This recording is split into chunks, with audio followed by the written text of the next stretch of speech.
Il y a quelques temps, j'ai posté une vidéo sur ma chaîne sur ma journée type en tant qu'ingénieur informatique. Mais je ne t'ai pas encore parlé concrètement de mes études. Et c'est justement le but de cette vidéo. Je me suis dit que partager cette expérience pourrait être bénéfique si tu souhaites t'orienter vers cette direction ou si tout simplement tu souhaites élargir ta culture générale ou assouvir ta curiosité.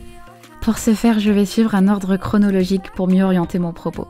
Cette vidéo va sûrement être assez longue et un peu plus en format podcast, donc n'hésite pas à te poser, à gripper un truc à boire ou à manger, faire une autre activité en même temps, ou la conserver pour faire passer le temps dans les transports. Si tu as atterri sur cette vidéo parce que tu recherches des informations spécifiques par rapport à l'un de mes parcours d'études, je t'invite à aller en description de cette vidéo pour rejoindre directement le chapitre qui t'intéresse. Pour te faire rapidement un sommaire, je vais te présenter vite fait mon parcours avant les études supérieures, puis je te présenterai mes deux formations. Dans un premier temps, mon parcours en MMI et dans un second temps, ma poursuite d'études en école d'ingénieur informatique.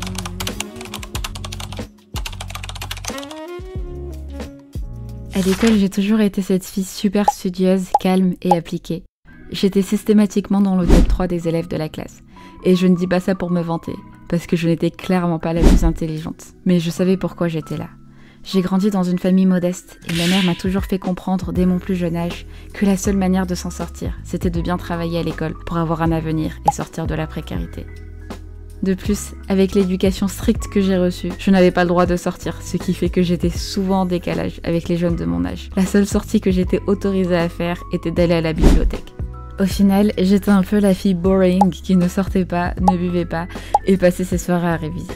Heureusement, j'avais quand même quelques activités pour m'évader l'esprit des révisions. Je pratiquais un tas d'activités artistiques, dessin, chant, guitare, piano, écriture et lecture. Ce n'est d'ailleurs pas sans surprise que je suis partie faire un bac scientifique, soit axé sur les maths, la physique, chimie et la SVT. Car à l'époque, on vendait un peu cette filière comme celle qui ouvrait le plus de possibilités et je ne voulais vraiment pas me fermer de porte. Car oui, comme la majorité des élèves au lycée, je n'avais vraiment aucune idée de ce que je voulais faire plus tard. Le problème, c'est que j'ai toujours été attirée par beaucoup de choses et j'ai toujours mal vécu le fait de me spécialiser. Pourquoi est-ce que je devrais passer ma vie en étant docteur alors que j'aurais pu être docteur, artiste, astronaute ou encore dresseur d'éléphants en Afrique? Bon, tu l'as compris, je prends volontairement des activités qui ont vraiment aucun rapport. Mais pour le coup, c'est vraiment un sentiment qui m'a toujours animée. Et jusqu'à maintenant, j'ai encore beaucoup de mal à me définir par une seule activité. Pourquoi est-ce qu'on devrait se définir par une seule chose quand la vie nous en propose autant? Étant donné que je n'avais pas de réponse à cette question et que Parcoursup arrivait à grands pas, je me suis littéralement inscrite dans toutes les formations possibles et imaginables. Fac de biologie, fac de droit, prépa d'ingénieur, mise à niveau en arts appliqués, communication et j'en passe. J'avais le droit à 20 vœux maximum et oui, j'ai fait les 20 vœux pour être sûre d'avoir le plus d'options devant moi. Quand les résultats sont arrivés, j'étais vraiment super stressée. Mais franchement, j'ai eu une chance de fou, parce que je n'ai eu principalement que des réponses favorables. 19 vœux favorables sur 20. Alors que je sais qu'à l'époque, Parcoursup, c'était un peu la boucherie pour tous les étudiants qui se voyaient refuser la plupart de leurs vœux. Je pense que mon dossier scolaire et le temps que j'ai passé dans la rédaction de mes lettres de motivation ont dû jouer un peu, mais principalement, c'était quand même beaucoup de chance. J'ai donc procédé par élimination pour supprimer certains vœux. Par exemple, je me voyais très mal dans un métier lié de près ou de loin à la médecine, parce que je m'évanouis limite à la vue du sang. Ensuite, j'ai enlevé les vœux en rapport avec le droit, parce que je ne me voyais vraiment pas apprendre toutes ces notions juridiques par cœur. Il me restait des vœux liés à l'art, parce que l'art a toujours pris une très grande place dans ma vie, et d'autres liés aux sciences informatiques. Initialement, j'étais plutôt motivée pour faire une école d'art dans le privé, mais les coûts des études d'art étaient bien au-delà de mon budget. J'avais aussi peur de perdre ma passion pour le dessin, si ça devenait ma profession. Et aussi, je pense que la principale raison, c'est que j'avais peur de ne pas avoir énormément de débouchés dans cette filière et de me retrouver à nouveau dans la précarité. Parfois, je me dis que le destin est une chose très étrange, parce que mon choix d'orientation a été fait grâce à un homme que j'ai croisé par hasard dans le train. Un soir, alors que je rentrais d'un forum d'orientation, un homme a repéré le magazine d'une école d'ingénieur informatique que j'avais entre les mains et m'a lancé la conversation. Il avait apparemment fait cette école et était très surpris de voir que je m'y étais intéressée. Il m'a expliqué que l'informatique regroupait un grand nombre de métiers passionnants et que les femmes étaient très rares dans le domaine, ce qui fait que ça leur donnait un avantage considérable en termes de recrutement. C'est vrai qu'initialement je ne trouvais pas le domaine hyper sexy, j'avoue et je m'en excuse, j'avais un peu le cliché type du geek surdoué de type Mark Zuckerberg qui passe sa journée devant l'ordinateur à cracher des lignes de code. Mais malgré tout, je ne sais pas trop pourquoi, mais cette conversation m'a énormément marquée. Et après ça, je me suis dit que j'avais envie d'en apprendre un peu plus sur l'informatique, parce que je n'avais vraiment aucune notion sur le sujet. Je dirais même que j'étais tout sauf la référence en informatique, parce que depuis petite, j'avais le don pour planter tout mon matériel. Téléphone, ordinateur, box internet, vraiment tout y est passé. À partir de ce moment-là, j'ai commencé quelques formations en ligne sur la programmation informatique, en commençant par apprendre les fondamentaux des langages informatiques les plus courants, le HTML et le CSS. Et franchement, j'ai plutôt bien apprécié. J'ai trouvé ça ludique et assez captivant. Pour moi qui ai toujours été une personne créative, j'ai eu l'impression, de par l'informatique, de pouvoir matérialiser un tas de concepts et de m'ouvrir le champ des possibles. J'ai donc compris que je voulais mêler l'art et l'informatique et aller dans une formation pluridisciplinaire qui allait m'ouvrir le plus de portes dans mon orientation future.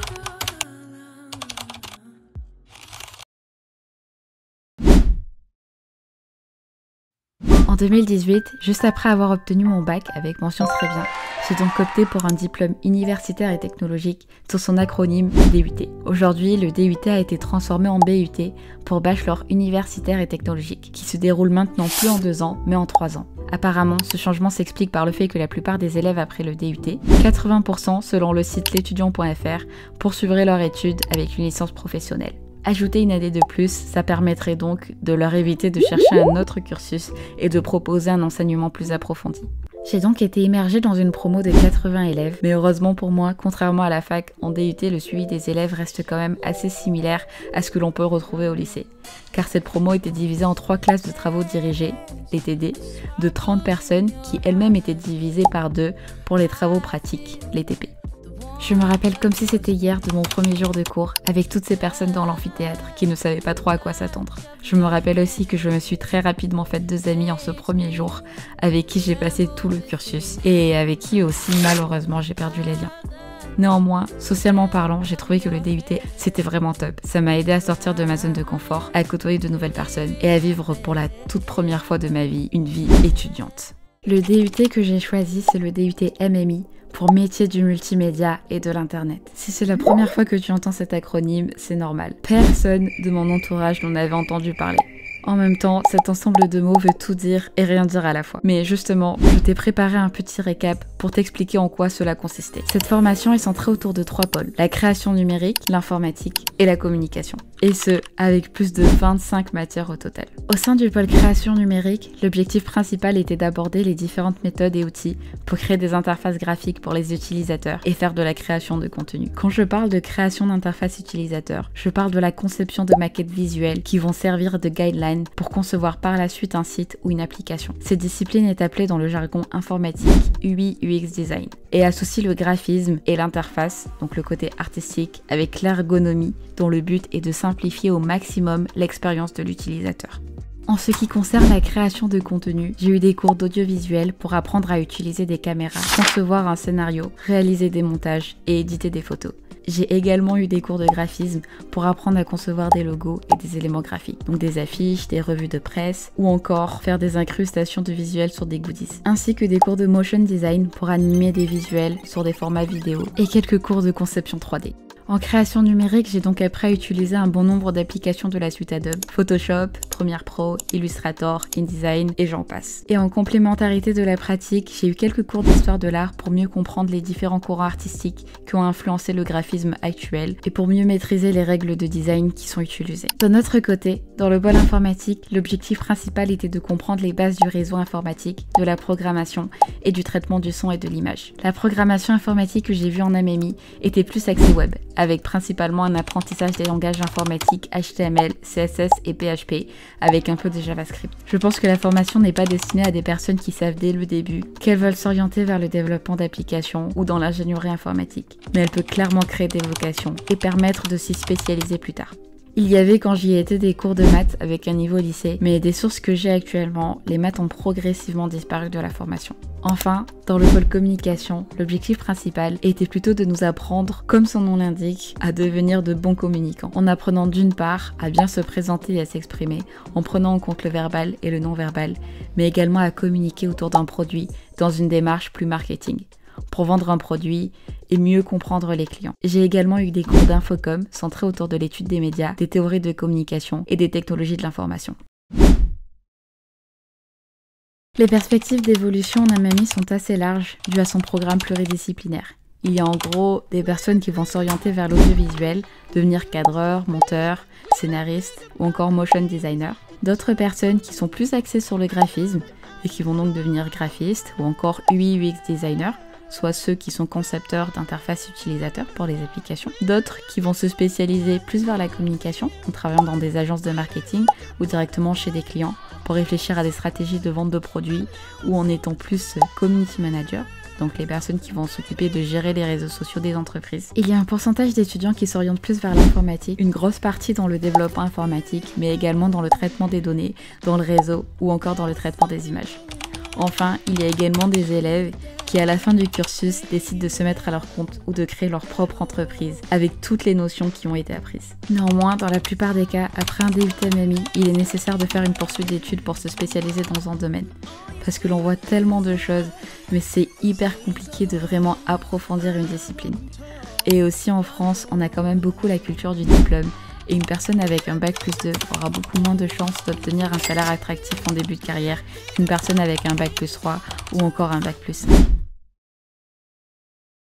Avec du recul, je pense que cette formation avait autant de positifs que de négatifs. Pour commencer par le négatif, honnêtement, je ne sais pas ce que vaut le parcours en 3 ans, mais le parcours en 2 ans de MMI était déjà vraiment très dense. Beaucoup de personnes l'ayant fait se plaignent de sa pluridisciplinarité, qui fait que l'on voit beaucoup de choses sans vraiment approfondir les notions, et au final, on en ressort en étant spécialiste dans aucun domaine. Il y a une certaine frustration après 2 ans ou 3 ans, où on a l'impression de ne pas être légitime pour travailler. Ensuite, je dirais aussi qu'il y a un certain nombre de cours en MMI dont la nécessité est à questionner. Notamment dans le pôle communication, il manque beaucoup de pratiques et où les notions sont vagues et très répétitives. Il y avait clairement des cours où c'est vraiment difficile de rester concentré. Et dans ces cas-là, soit 1, tu te forces à rester concentré jusqu'à somnoler sans t'en rendre compte. 2, tu gagnes du temps et tu travailles sur les projets à réaliser pour les autres cours. Ou 3, tu te distrais sur ton téléphone ou sur ton ordinateur où tu lances tes meilleures discussions avec tes collègues de classe. Pour faire MMI, il faut être au final assez ambitieux, parce que c'est assez facile de ne rien faire, d'attendre que le temps passe et de se demander à la fin quelle était le sens de tout ça.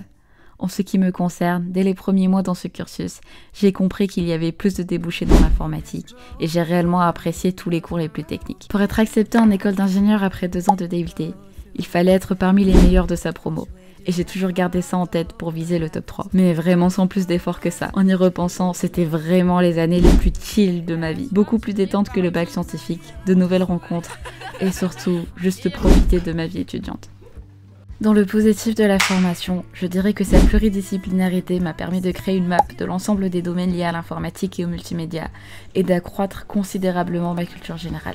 Avec l'ensemble des projets que j'ai pu réaliser, j'ai acquis un certain nombre d'expériences qui jusqu'à présent me sont encore super utiles, notamment en ce qui concerne le graphisme pour bien présenter mes documents ou encore l'audiovisuel qui m'aide d'ailleurs à l'heure actuelle pour faire mes montages sur YouTube. Un autre point positif est que la formation est relativement chill, mais de par son background scientifique, elle permet quand même d'ouvrir la porte de certaines écoles d'ingénieurs au lieu de passer par une prépa, et ça c'est vraiment sympa. J'ai aussi beaucoup aimé l'ambiance générale qu'il y avait entre les étudiants et qui est nourrie par l'ensemble des projets de groupe qui sont proposés. En sortant du lycée, j'étais quand même relativement assez timide et renfermée sur moi-même, et le DUT MMI m'a clairement aidé à sortir de ma zone de confort en me forçant à prendre la parole en public. Le cursus vise clairement à transformer les élèves en professionnels de par la manière dont ils se présentent, leur organisation et la manière dont ils s'expriment.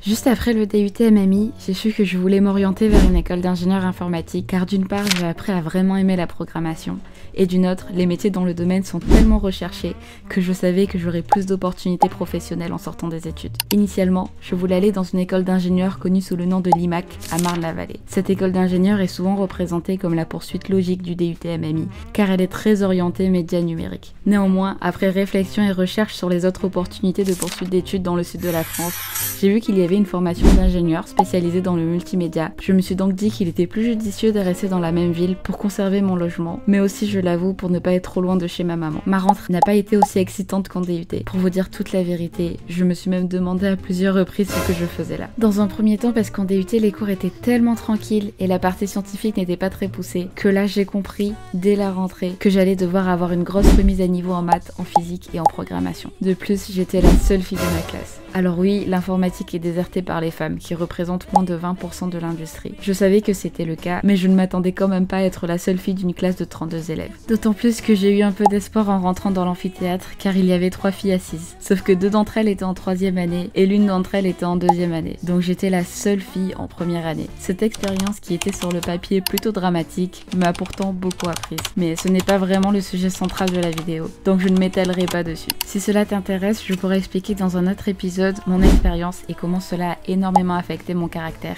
et ma manière de voir les choses. Le parcours que j'ai suivi est donc celui d'ingénieur informatique spécialisé en multimédia. L'objectif de ce diplôme a été de me former de manière générale à la programmation informatique, mais également à des technologies liées à l'audiovisuel, à la conception 3D et à la réalité augmentée et réalité virtuelle. La première année était plus centrée sur de la théorie, et notamment le premier semestre avec beaucoup de cours de mathématiques appliquées à l'informatique, c'est-à-dire beaucoup de calculs matriciels, des interpolations polynomiales ou encore des séries de Fourier. Il y avait aussi également des cours de physique et d'électronique, ainsi que des cours d'algorithmique. Heureusement pour moi, je sortais d'un bac scientifique, donc j'avais les bases pour comprendre l'ensemble des notions et affronter la quantité de travail demandé. Néanmoins, j'ai trouvé ce premier semestre vraiment éprouvant, et j'ai passé la plupart de mes nuits et de mes week-ends plongés dans mes cahiers à réviser. Après, j'ai toujours apprécié les défis personnels et le travail, donc je me suis accrochée. Même s'il fallait dormir 4 heures par nuit, j'étais toujours au rendez-vous. Les semestres qui ont suivi, les matières étaient beaucoup plus centrées sur le cœur même de l'informatique. Programmation logicielle, base de données, réseau, système d'exploitation, et j'en passe. Le programme proposait également des matières annexes que j'ai beaucoup appréciées, telles que la gestion de projet, l'entrepreneuriat, le management, l'anglais ou encore la communication. Toutes ces matières sont à mon sens très importantes, car pour trouver du travail dans l'informatique, il faut être bon techniquement, mais ça ne suffit pas. Il faut également être un bon communicant, et aussi bien comprendre l'aspect business. En termes de résultats, le plus dur pour moi a été la première année, car j'avais vraiment beaucoup de notions informatiques à rattraper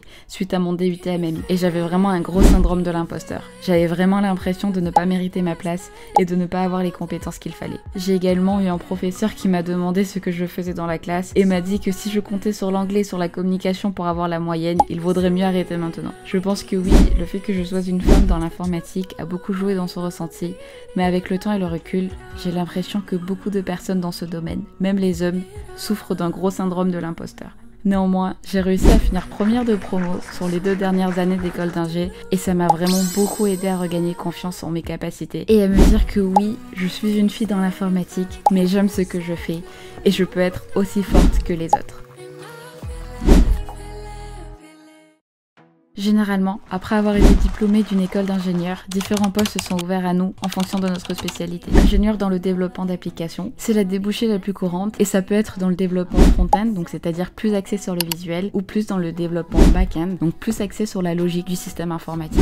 Ingénieur DevOps, qui vise lui à accélérer le déploiement des logiciels et à améliorer la qualité et la fiabilité des applications, et aussi à renforcer l'efficacité des opérations informatiques. Architecte logiciel, qui quant à lui gère les structures des applications. Ingénieur réseau, pour gérer l'infrastructure réseau des entreprises. Ingénieur dans la data, qui regroupe l'ensemble des métiers qui visent à traiter les données des entreprises et à améliorer leur utilisation pour en faire bénéficier le business. Ingénieur dans l'IA, donc ingénieur chargé de créer, gérer les intelligences artificielles. Ingénieur dans la cybersécurité, pour garantir la sécurité informatique des entreprises. Ou encore chef de projet en informatique, pour gérer l'ensemble des étapes du projet informatique et garantir la livraison du produit final au client. Ou manager d'équipe en informatique, qui lui gère l'ensemble des équipes dans l'informatique.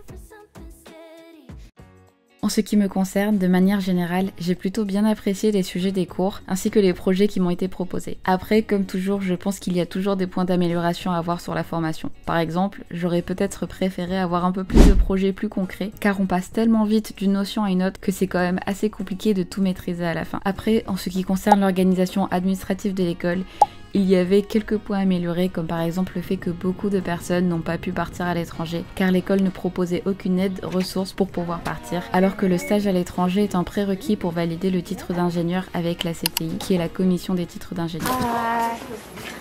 You thought what? No, I thought you were to make comment.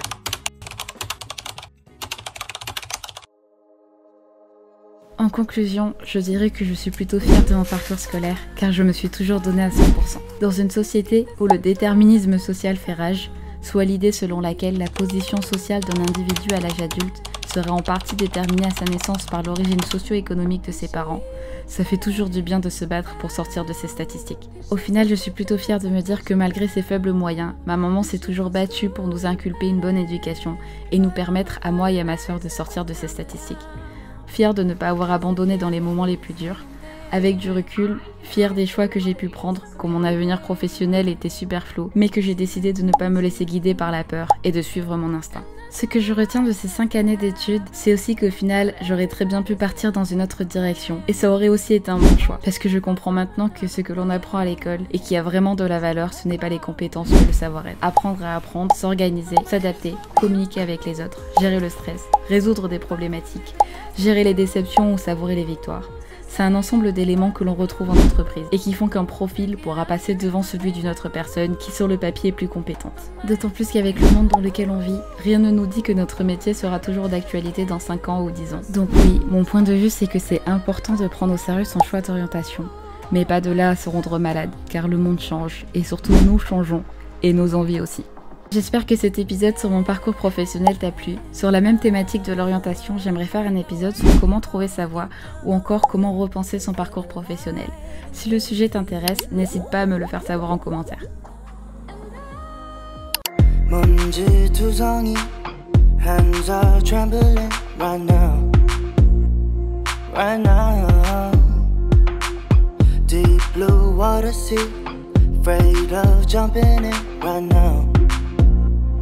Right now